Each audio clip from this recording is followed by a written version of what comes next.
ശാസ്ത്രോത്സവത്തിന് ഇന്ന് തുടക്കം കുറിക്കുകയാണ്. ഗണിതശാസ്ത്ര പ്രവൃത്തി പരിചയ IT മേളയാണ് ഇവിടെ അരങ്ങേറുന്നത്. ഈ റൂമിലിപ്പോൾ ശാസ്ത്ര മേളയുടെ കാര്യങ്ങളാണ് നടന്നുകൊണ്ടിരിക്കുന്നത്.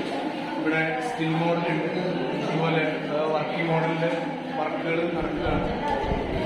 അവിടെയും സ്കിൽ മോഡലാണ്, അവിടെ എക്സ്പെരിമെന്റ് ഉണ്ട്, പ്രൊജക്റ്റ് ഉണ്ട്, ഇംപ്രവൈസ്ഡ് എക്സ്പെരിമെന്റ്, ഇത്രയും കാര്യങ്ങളാണ് ഇവിടെ സയൻസിന്റെ ഭാഗമായിട്ടുള്ളത്.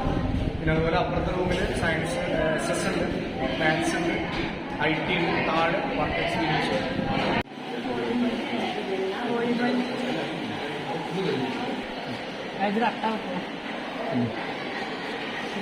ഇതില് പ്ലാസ്റ്റർ ഓഫ് പാരീസ് ഉണ്ട്,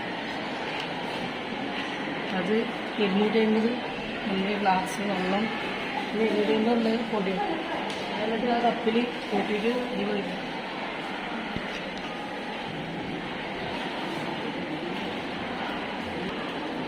ഇത് അച്ചുപുറത്ത് ഉണ്ടാക്കിയതാണ്. ഇതിനുള്ളിൽ പ്ലാസ്റ്റർ ഓഫ് പാരീസ് വെച്ചിട്ട് ഈ രൂപം വെക്കും. ഈ അച്ചുമ്മ സോപ്പ് സൊല്യൂഷൻ തേച്ചിട്ട് ഇതിനുള്ളിൽ വെക്കുക. എന്നിട്ട് പ്ലാസ്റ്റർ ഓഫ് പാരീസ് കലക്കി ഇതിൽ വെച്ചാൽ ഇങ്ങനെയുള്ള അച്ച് കിട്ടും. ഈ അച്ച് ഉണങ്ങിയിട്ട് അതിനുള്ളിൽ ഈ സോപ്പ് സൊല്യൂഷൻ തേച്ചിട്ട് അതേമാതിരി പ്ലാസ്റ്റർ ഓഫ് പാരീസ് കലക്കി ഇതിൽ വെക്കുക. എന്നിട്ട് അത് ഉണങ്ങി വരുമ്പോൾ അതിനോട് എടുത്താൽ ഇതേമാതിരി രൂപം പ്ലാസ്റ്റർ ഓഫ് പാരീസ് ഉണ്ടാക്കി